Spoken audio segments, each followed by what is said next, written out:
यह कहानी एक शोधकर्ता और एक रहस्यमयी विषय के इर्द गिर्द घूमती है, जिसमें विज्ञान और नैतिकता के टकराव को दर्शाया गया है।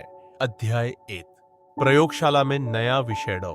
अर्जुन वर्मा एक प्रसिद्ध न्यूरोसाइंटिस्ट थे, जो मानव मस्तिष्क के रहस्यों को समझने के लिए वर्षों से शोध कर रहे थे। एक दिन उन्हें एक विशेष विषय मिला। एक युवक जिसका नाम कबीर था।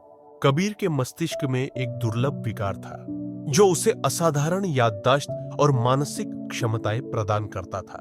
कबीर को एक गुप्त सरकारी प्रयोगशाला में लाया गया, जहां डॉ वर्मा ने अपने सहायक टॉक श्रेया मेहता के साथ मिलकर उस पर प्रयोग करने शुरू किए।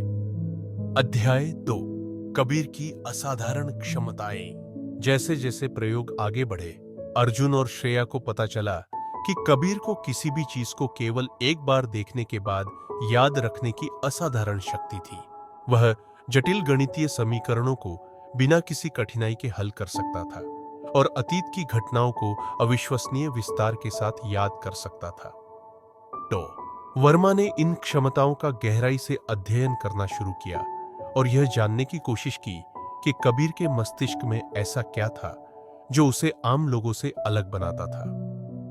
अध्याय 3, नैतिकता का प्रश्न। कुछ महीनों के शोध के बाद अर्जुन और श्रेया ने महसूस किया कि उनके प्रयोग कबीर की मानसिक स्थिति को प्रभावित कर रहे थे। उसे बार बार सिरदर्द होता और कभी कभी वह अजीब सपने देखने लगता था। श्रेया को संदेह हुआ कि कहीं वे कबीर के मस्तिष्क के साथ कोई अनैतिक खेल तो नहीं खेल रहे।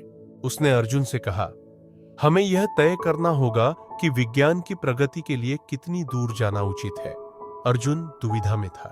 वह अपने शोध को अधूरा नहीं छोड़ना चाहता था, लेकिन उसे यह भी एहसास हुआ कि कबीर एक जीवित व्यक्ति है, कोई प्रयोगशाला में इस्तेमाल होने वाला साधारण विषय नहीं। अध्याय 4, कबीर का अतीत। एक दिन कबीर ने बताया कि वह बचपन में एक दुर्घटना का शिकार हुआ था, जिससे उसके मस्तिष्क में यह असामान्य परिवर्तन हुआ।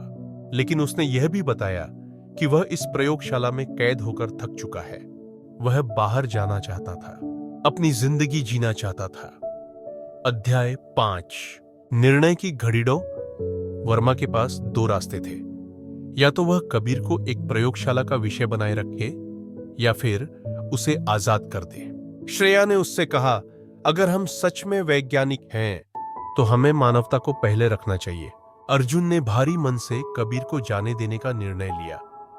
अध्याय 6, एक नई शुरुआत। कबीर ने जाते हुए कहा, धन्यवाद डॉ वर्मा, आपने मुझे एक विषय से इंसान बना दिया।